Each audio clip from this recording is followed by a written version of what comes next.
are high school students or seniors in Pennsylvania. Attached to the heights of all 50 high school seniors at a small high school in western PA.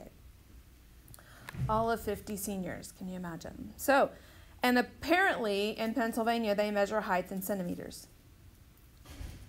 That's just weird, but here it is. All right, we'll just go with it. So, now make a guess at the mean of all 50 students. Just a guess. We're just guessing what would the average mean be of these heights.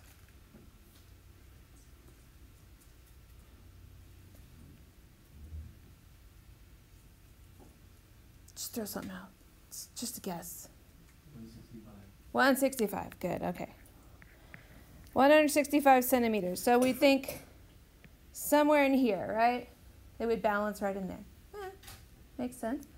What about standard deviation? So if I had to, the mean would be that. If I had to guess the standard deviation, what is the typical distance from 165?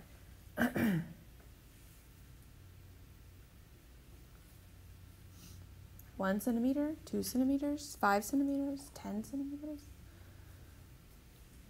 Typical distance. 1?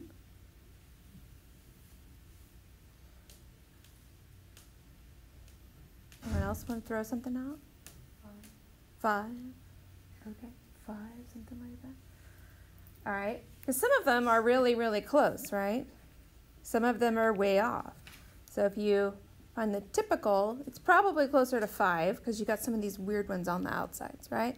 But we're just guesstimating. We don't really care, all right? We're just estimating, so that's where our equal signs becomes a little wavy. We're estimating. So we're approximately 5 centimeters. We're just guessing. All right, now it says pick a number, a random number between 1 and 50 using random.org. Repeat this to get a sample of 5 and calculate the mean. Repeat for 4 samples. Okay, what does that mean? So we're going to, you can imagine we've numbered these 1, 2, 3, 4, 5, 6, 7, 8, 9, 10, 11, 12, 13, all the way up to 50, okay? They go in order from least to greatest. So we're going to use a little tool on internet's random.org, and we're going to tell it to choose a number between 1 and 50. Y'all remember doing this? And we're going to do samples of 5 and calculate the mean. So if it's the mean of 5, instead of the whole, we call it x bar. So we're going to take 5 heights, average them, do it again. 5 other heights, average them. Now what happens if you get a repeated number? Do you want to use the same person twice? No. So just hit go again, get a new number, okay? So that's going to take a minute because we're going to do 4 samples of 5, yeah? So you're going to want your phones, you're going to want your calculators to help you out, and I'm going to do the same thing, so it's going to take a minute. This is our sampling distribution because it's made of samples, right, instead of individuals. This is the sampling distribution. Compare it to the population distribution. What do you notice about shape?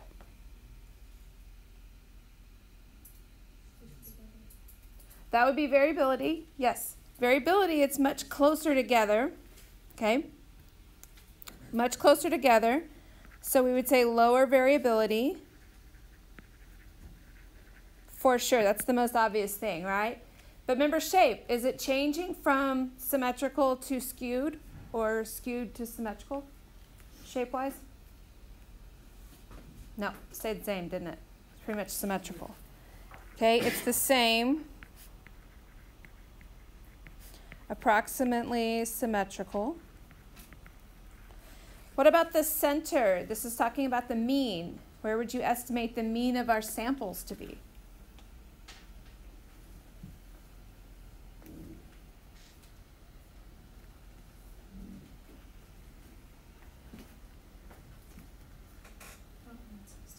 About 165, which is what we said the others were, right? So our notation changes a little bit. We would say mu of the x bars because that means samples, right? So it's about 165. It's the same, pretty much the same. So when you take a whole bunch of samples from a population and you put them on a dot plot, the shape's going to stay the same, the center's going to stay the same, the variability is going to go way down, which means they're going to be less spread out, which is a good thing because ultimately we want to know what the population is, right? We want to know the population mean without having to do all the work. Less variability means more accuracy in our predictions, so we want that. All right. How are they similar? How are they different? See above, we just did that, right? We said they're the same shape, same center, different variabilities. It went way down. We good with that? Moving on. Now, so when we have a distribution of sample means,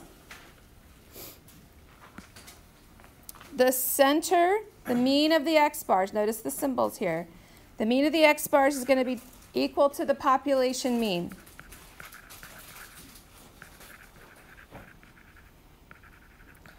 Whatever the population mean is going to be the center. We saw that with that distribution. They line up in the same place. The key is we usually don't know what the whole population looks like, but this is just to show you what happens if. Variability. We noticed that the variability went down, right?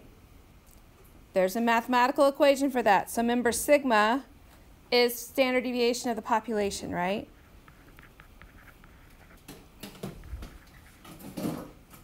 It's not exactly the same because it gets smaller, so we divide it by the sample size. The square root of the sample size. I should say it that way. We divide by the square root of the sample size. That's making our variability smaller. So then the question comes up, well, how do you know when you need to use this for standard deviation versus just standard deviation? Well, if there's a sample mentioned, other than one, if it's just a single person, probably a single person or a single event, it's just one. But, you know, square root of 1 is 1, right? So it's not a party foul if you forget. But it does matter if you accidentally do it, I should say. But if your sample is like 100, that's going to be a big difference in your standard deviation. So you want to remember that. So it's part of this is learning how to read the question and picking out, oh, this is a sample of whatever. That means I need to use this formula. Same thing with proportions. When you see a sample, we use the different standard deviation formula. Don't worry, I'll give you a big cheat sheet for it. All right, so it's coming. It's your first time with it. Now, is it normal? Can we use the z-score stuff? Like, yes, you can. Okay. The sampling distribution of a sample mean is taken from a normal population is going to be normal. It seems kind of redundant, doesn't it? If you know that the population is normal, then you can assume this sampling distribution would be normal also. All right? There are other methods. What if it's not normal? Guess what? That's tomorrow. We'll deal with that tomorrow. All right? So, can you do z-scores? Yes. You would do x bar minus the mean divided by the standard deviation divided by the square root of the sample size. If you're going to do z-scores. Do you have to? No. All right. So we'll do that same old picture with the mean here and the x bar, and we'll shade it and all that kind of stuff, okay? So let's try this out, all right? Every day people watch 1 billion hours of video on YouTube. That breaks down to every single person on earth watching YouTube videos for 8.4 minutes a day. For U.S. teens, in any given day, the amount of time spent watching YouTube is approximately normal with a mean of 18.5 minutes, standard deviation of 5.3 minutes. Okay? That given is the population. So that means mu is 18.5 minutes and sigma is 5.3. All right? That gives us a big scope of the population. That's all we know about it. Find the probability that a randomly chosen teen watches YouTube for more than 25 minutes in a given day. Notice the wording here. It says a chosen teen. Doesn't say a sample, it's just one, right? So this is old school. This is what we've done before. All right. You would draw your picture. What goes in the middle? The mean. So 18.5. More than 25. More than would be greater than 25, right? So 25 is going to fall to the right. And because it's more than, I'm going to shade it to the right. Make sense? I want the probability. So since it's A randomly chosen, then the mean is going to stay 18.5. The standard deviation is going to stay 5.3. I don't need to divide it by anything because it's one person. Then I'm going to use my norm CDF function. I'm going to give you the shortcuts here, all right? You don't have to do the z-score thing, you can. If you don't use z-scores, then you just label everything like before. What is the lower boundary of your shaded portion? 25. Upper boundary? The mean? 18.5, and the standard deviation would be 5.3. So notice they use the values in the context, right? So I'm going to switch to my calculator. Where'd he go? Second vars, norm CDF, lower boundary is 25.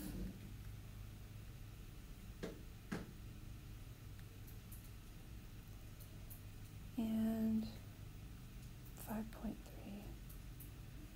All right. So 0.1100.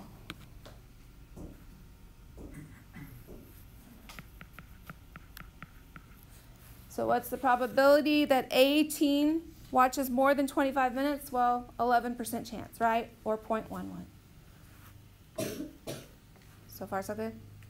That's very similar to what we just did, isn't it? It is what we just did. What's changing now is we're loading in, what if it's a sample? So here's how this is going to change. Now, suppose we chose a sample, notice the wording, a simple random sample of 10 U.S. teens, where X bar is the mean amount of time watching YouTube videos. What is the mean of this distribution?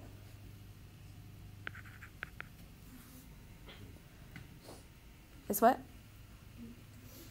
Yeah, it didn't change. Remember, the mean doesn't change. It's the same, 18.5. It is the same as mu, the population mean. Calculate and interpret. We don't have to worry about interpreting the standard deviation of the sampling distribution. You don't have to do this part either. The verifying the 10% condition, you don't have to worry about that. Standard deviation. So we said the standard deviation of a sample is slightly different. We take that population standard deviation, divide it by the square root of our sample size. So our population standard deviation was 5.3. I'm going to divide it by the square root of my sample, which was 10.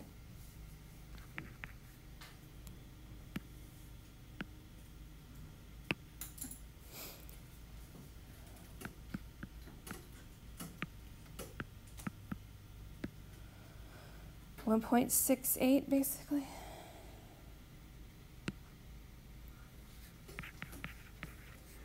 All right, we're good?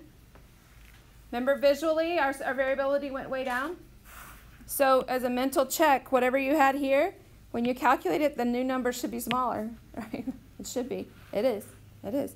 Now it says, find the probability that the mean amount of time spent watching YouTube for the teens in the sample, again, here's the clue, in the sample, that's not what I meant to do, in the sample of 10 exceeds 25 minutes. All right, so my picture, guess what, looks exactly the same.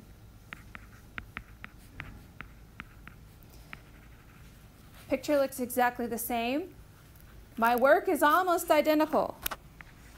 Norm CDF, the lower boundary would be 25. The upper boundary would be 1,000. The mean has not changed. It's still 18.5. The standard deviation is what is going to change here, isn't it? It's what we just calculated, so it'll be 1.68.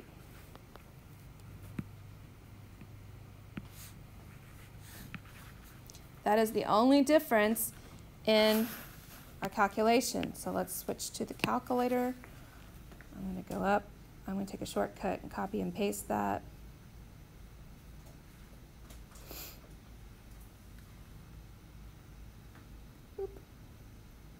All right, look at that answer. 5.46 times e to the negative 5. What in the world? See what you remember about chemistry. What does that mean? You remember? Like a bunch of zeros on the end or something? Zeros on the end. Which end? The left. The left. So if it's negative, which it will almost always be in this scenario, it means you're going to take this decimal and move it to the left 5 times. In my mind, I just do one less. I just add 4 zeros in front. So that means it's 0.1, 2, 3, 4, 5, 4, 6. Okay? So when you do this, you do not want to leave your answer like this, because this tells me you don't really know what that means. Okay? Tell me you know what that means. Now, probability-wise, what's the percentage chance this is going to happen? It's pretty much 0, isn't it? So it is perfectly fine to come from here and say, well, that's approximately 0% chance, because it is. And it helps me know that you understand that that's a very, very small number. So the probability of getting a sample of 10 teenagers, to get a sample of 10 whose average is 25 minutes or more, is really small. One individual, it's not so small, was it? We got 11% chance up here. But when you group them by 10s and get the average, there's a smaller chance. You with me? Are we okay? Is that enough for today?